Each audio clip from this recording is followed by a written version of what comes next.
Unit 5, Stress in American English. We have just looked at three major parameters in English: manner of articulation, voicing, and place of articulation. These are used to create the different phonemes of English. And we've seen that through minimal pairs and through words that show that these are completely different sounds or phonemes. And those are the three major processes for accomplishing this. And so we use those three to name those sounds. So we've talked about a voiced alveolar stop, and that's the name, and by the name you know what it's doing. So it's a pretty straightforward system in that sense.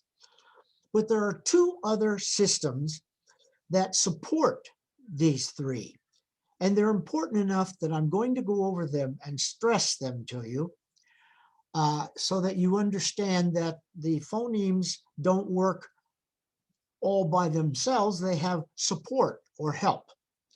And the first example of this is stress. And this is actually crucial for determining pronunciation. Now, unfortunately, stress is not indicated by the spelling of English at all. But on hearing the language and practicing the language, you will learn the stress for words. And once you know where the stress on a word goes, you can then give it the appropriate pronunciation. So let's discuss what stress is. Stress is a variable combination, meaning it depends on certain circumstances, of length, loudness, and pitch rise.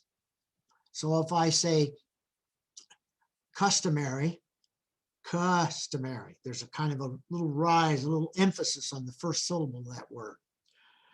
Or if I say open, etc.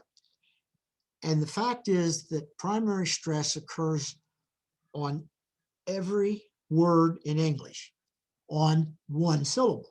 So a single syllable word like but, the primary stress is on but, and you probably don't even think about it that way. But if I say rubber, stress on the first syllable, weak on the second syllable.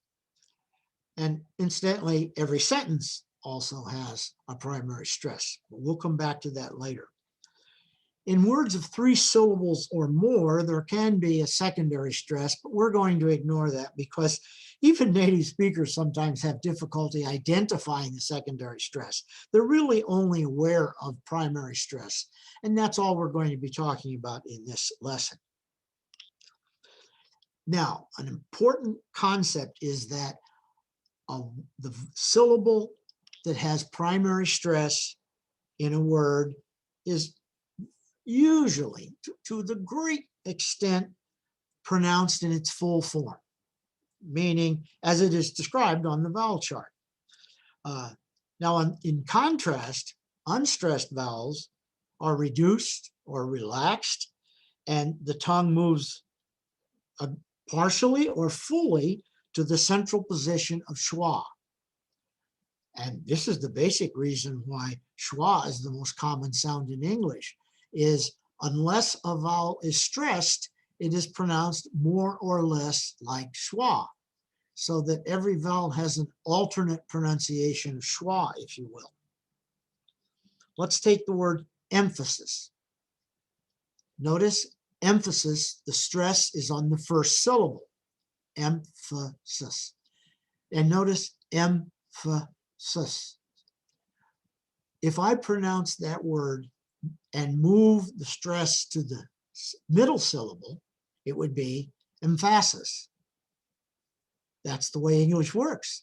The syllable that gets the primary stress gets the full pronunciation. Well, what happened to the first syllable? Well, it becomes schwa-like, emphasis. And so that shows you that the pronunciation really dramatically changes if you move the stress to a different syllable. Take the word dominant. If I move it to the, again, middle syllable, it would be dominant. totally different pronunciation. So the moral of this story is that you must learn to put the emphasis on the correct syllable.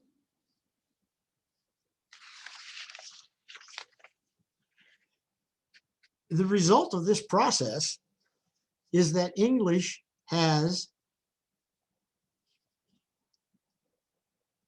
various patterns, such as a full vowel followed by a reduced vowel and a reduced vowel, as in the word idiot.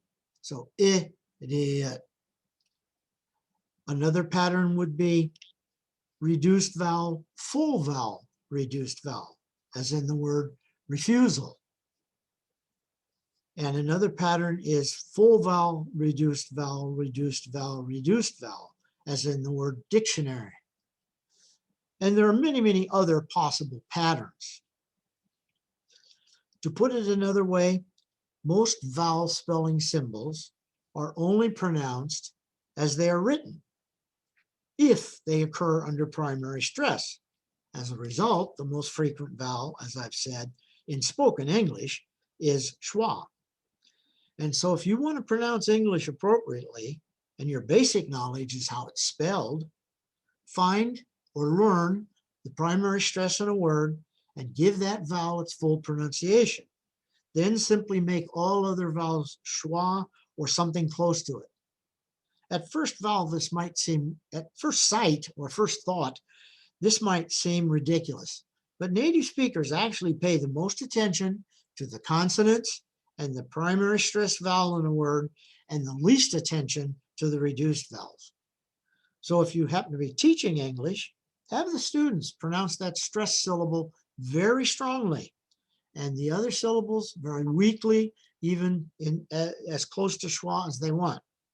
Although this seems artificial, if it is practiced well, it can result in a much improved flow and pronunciation of English.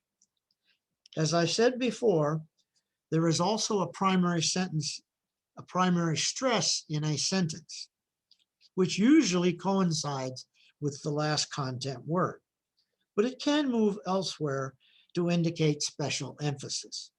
For example, only my rich old uncle died. Only my rich old uncle died. Only my rich old uncle died. Only my rich old uncle died.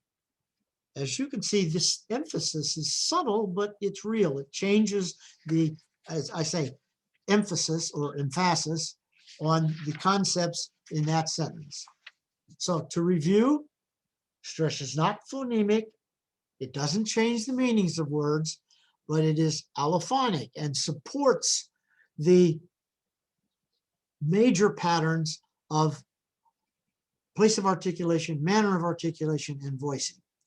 It is a combination of more energy or volume, more length, and this rise in pitch. Every word has a stress, and it's on one vowel or one syllable in a word. Reduced stress is usually in all other syllables. And then I just mentioned sentence stress. We have now come to the end of Unit 5.